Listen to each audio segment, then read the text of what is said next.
A partir desse momento, estaremos transmitindo para a comunidade espírita de Ponte Nova e região, palestra realizada por Silvana Madeira, do grupo da Fraternidade Espírita Irmão Fritz.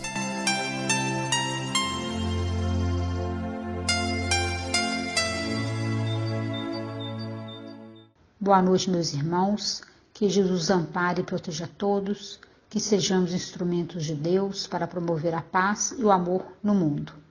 Agradeçamos a Deus pela oportunidade de estarmos aqui hoje, estudando os ensinamentos do Mestre Jesus e que possamos colocá-los em prática em nossas vidas. Trouxemos hoje para o nosso estudo e reflexão o capítulo 4, item 4 e 5 do Evangelho segundo o Espiritismo. O capítulo está intitulado como Ninguém poderá ver o reino de Deus se não nascer de novo. O estudo se baseará em um fragmento do diálogo entre Jesus e Nicodemos. Nicodemos era um doutor da lei, fariseu e líder dos judeus. Bem, a passagem se inicia assim. Ora, entre os fariseus havia um homem chamado Nicodemos, senador dos judeus, que veio à noite ter com Jesus e lhe disse: Mestre, sabemos que vieste da parte de Deus para nos instruir como um doutor. Porquanto ninguém poderia fazer os milagres que fazes se Deus não estivesse com ele. Notem que Nicodemos procura Jesus à noite, em um momento em que ninguém pudesse vê-lo com o mestre. Era comum naquela época os doutores da lei procurarem Jesus em locais discretos para conversar, questionar e pedir auxílio. Os doutores da lei estudavam e faziam cumprir as leis de Moisés. Eram leis rigorosas, onde se aplicava a máxima: olho por olho e dente por dente. Porém, Jesus veio pregar a lei do amor, a lei do perdão, da tolerância. Por isso que o mestre era sempre desafiado pelos doutores da lei, esperando sempre que ele entrasse em contradição e fosse contra as leis morais e civis da época. Nicodemos, mesmo sendo um doutor da lei, como dito anteriormente, reconhece nessa passagem a superioridade moral de Jesus, afirmando que ninguém poderia fazer os milagres que Jesus fazia sem que estivesse com Deus. Ou seja, sem que estivesse diretamente em sintonia com o Pai, ou ainda, sem que houvesse edificado o reino de Deus dentro de si. Nós também, meus irmãos, podemos entrar em sintonia com Deus e operar milagres em nossas vidas. E como entramos em sintonia com Deus? Quando utilizamos a nossa inteligência para a construção do bem, da paz, da harmonia à nossa volta. Quando desenvolvemos nossas virtudes, sendo tolerantes, pacientes, fraternos e caridosos. Quando nos esforçamos para corrigirmos nossos defeitos. E principalmente, quando amamos nosso próximo, estamos amando a Deus. Estamos fazendo a vontade do Pai. Por que não se ama a Deus sem amar nosso irmão e a nós mesmos? Por isso que Jesus resumiu os 10 mandamentos revelados a Moisés em 2. Amareis o teu Deus sobre todas as coisas e ao teu próximo como a ti mesmo.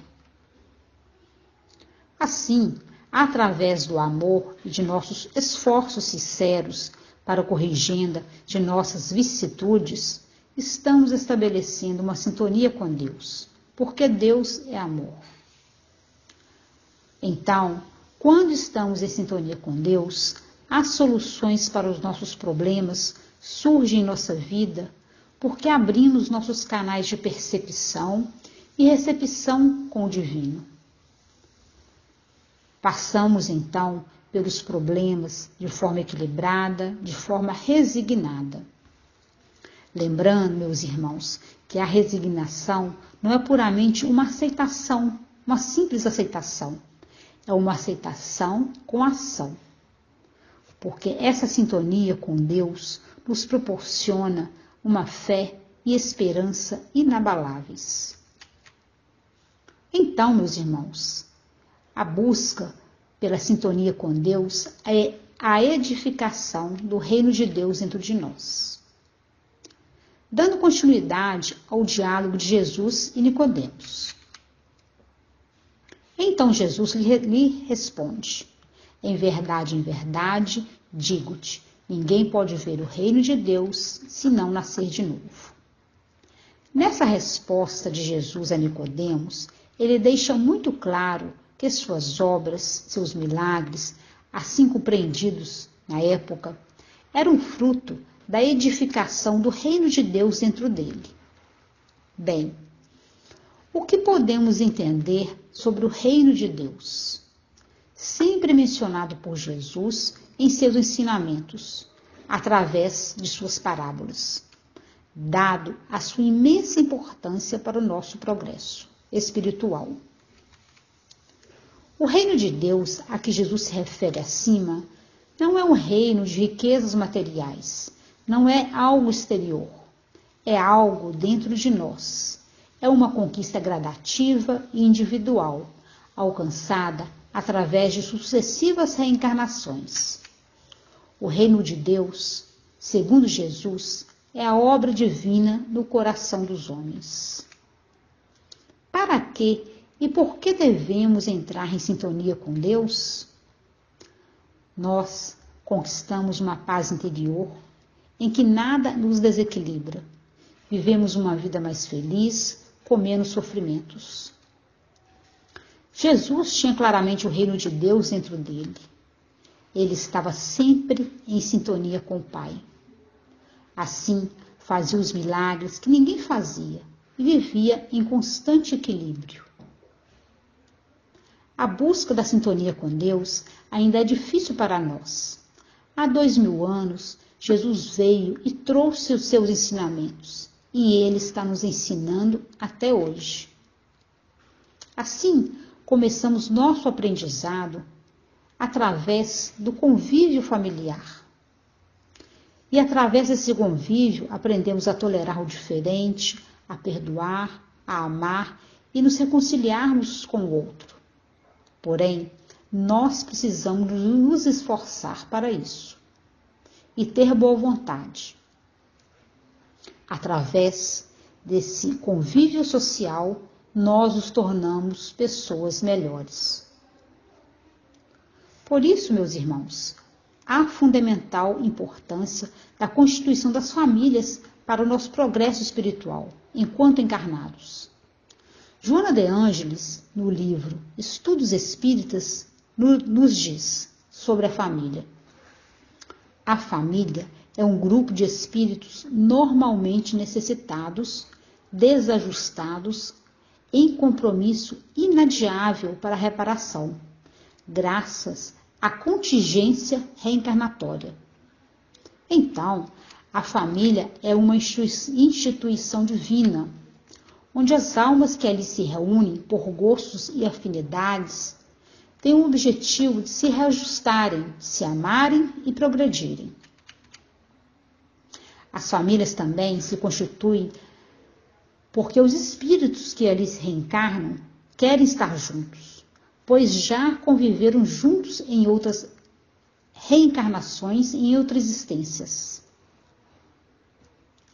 Podemos perceber a sabedoria divina quando Deus aproveita o nosso interesse pelos laços consanguíneos para amarrarmos uns aos outros, inclusive e principalmente nossos adversários, para que possamos aprender a conviver e a nos amar.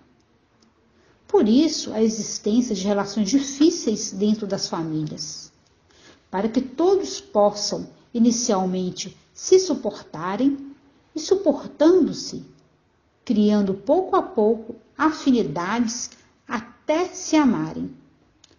Porque o objetivo maior da reencarnação é o amor, é aprendermos a amar o nosso próximo.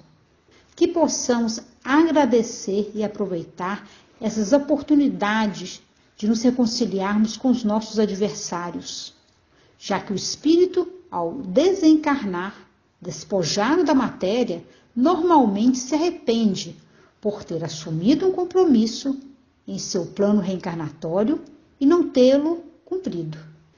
Os espíritos se arrependem de terem perdido tempo e chances de reconciliação com seus adversários, e chances e oportunidades de terem praticado o bem. Assim, Nicodemos, dando continuidade ao diálogo, questiona Jesus sobre o nascer de novo. Disse-lhe Nicodemos: como pode nascer o homem já velho? Pode tornar a entrar no ventre de sua mãe para nascer segunda vez? Como pode isso fazer-se? Nicodemos, mesmo com toda a sua sabedoria e sendo um doutor da lei e estudioso que era, não compreendia isso. Os judeus tinham noções vagas e incompletas sobre a alma e sua ligação com o corpo. Eles acreditavam que um homem que já viveu, poderia reviver. No entanto, não sabiam de que forma o fato podia ocorrer. Por isso que Nicodemos foi procurar Jesus para questioná-lo. Assim, no Evangelho, segundo o Espiritismo, Kardec nos esclarece a diferença entre reencarnação e ressurreição. Segundo o Evangelho, a reencarnação fazia parte dos dogmas dos judeus, sob o nome de ressurreição. Somente os saduceus, que eram uma seita judia da época, acreditavam que tudo acabava com a morte. Os judeus entendiam por ressurreição o que o Espiritismo chama de reencarnação.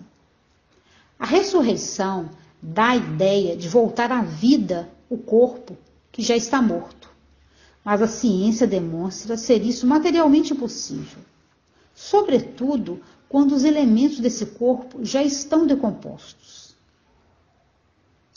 A reencarnação, portanto, é a volta do espírito à vida corpórea, mas em outro corpo, especialmente formado para ele e de acordo com as necessidades de evolução de cada um. Mas o que a doutrina espírita nos fala sobre a reencarnação?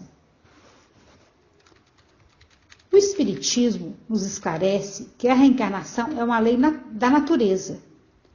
Deus, na sua infinita bondade, permite-nos encarnar tantas vezes quantas forem necessárias ao nosso aperfeiçoamento espiritual, utilizando-se da Terra e de outros planetas de acordo com a nossa necessidade evolutiva. Bem, na questão 171 do Livro dos Espíritos, Kardec faz a seguinte pergunta aos espíritos: em que se funda o dogma da reencarnação? E os espíritos respondem: na justiça de Deus e na revelação, pois incessantemente repetimos: o bom pai deixa sempre aberta a seus filhos uma porta para o arrependimento. Não te diz a razão que seria injusto privar para sempre da felicidade eterna todos aqueles de quem não dependeu o melhorarem-se? Não são filhos de Deus todos os homens? Só entre os egoístas se encontram a iniquidade, o ódio implacável e os castigos sem remissão. Como explicar a existência da reencarnação? Os espíritas, de um modo geral, são muito questionados sobre esse tema da reencarnação. Bem, vamos refletir um pouco. Todos temos o entendimento e a compreensão que Deus é bom, Deus é justo e misericordioso, e nos dá oportunidade de nós repararmos nossos erros. Façamos então os seguintes questionamentos diante dessa reflexão. Como podemos explicar o nascimento de uma criança saudável e perfeita e outro que já nasce com alguma doença e luta para sobreviver? Como uma pessoa que comete atrocidades, equívocos na Terra, pode reparar seus erros? Se a vida acaba no túmulo, tanto importa fazer o bem quanto o mal, já que não haverá punição e nem mérito? Para que sermos bons? Como explicamos as desigualdades sociais? Esses questionamentos têm resposta quando compreendemos e acreditamos na reencarnação. Assim, Deus é tão misericordioso e soberanamente justo que permite que retornemos à Terra várias vezes em um corpo físico, através de sucessivas reencarnações, para que, através do convívio social e familiar, possamos ir trabalhando em nós esses sentimentos nobres de amor e fraternidade, além de desenvolvermos nossa inteligência. Assim, pouco a pouco, reencarnação em reencarnação, vamos edificando o reino de Deus dentro de nós. Muitos acreditam que a vida começa no berço e termina no túmulo, que a vida acaba após a morte. Outros acreditam que aqueles que erram irão para o lugar de sofrimento eterno após a morte. Que Deus justo seria esse que não permite que corrijamos nossos erros, que não nos dá novas oportunidades de aprendermos as lições da vida? Na questão 166, no item A, do Livro dos Espíritos, Kardec pergunta aos espíritos: como pode a alma que não alcançou a perfeição durante a vida corpórea acabar de depurar-se? E os espíritos respondem: sofrendo a prova de uma nova existência. Na questão 168, Kardec questiona ainda: é limitado o número das existências corporais ou o espírito reencarna perpetuamente?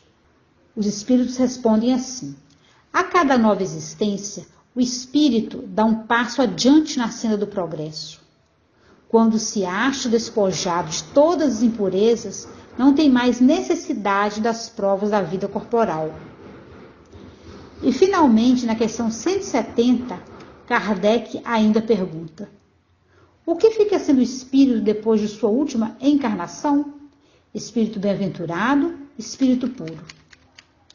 Assim, meus irmãos, através desse estudo, nós possamos concluir que a reencarnação é a oportunidade que Deus nos concede através de sua misericórdia para que possamos progredir e alcançar o reino de Deus, ou seja, o estado de espíritos puros.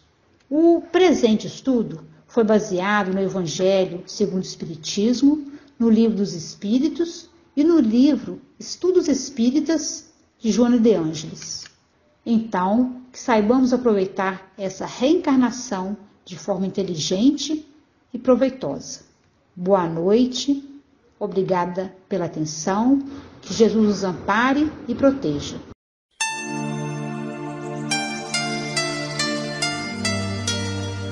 Termina aqui a palestra do Grupo da Fraternidade Espírita Irmão Frites. Boa noite.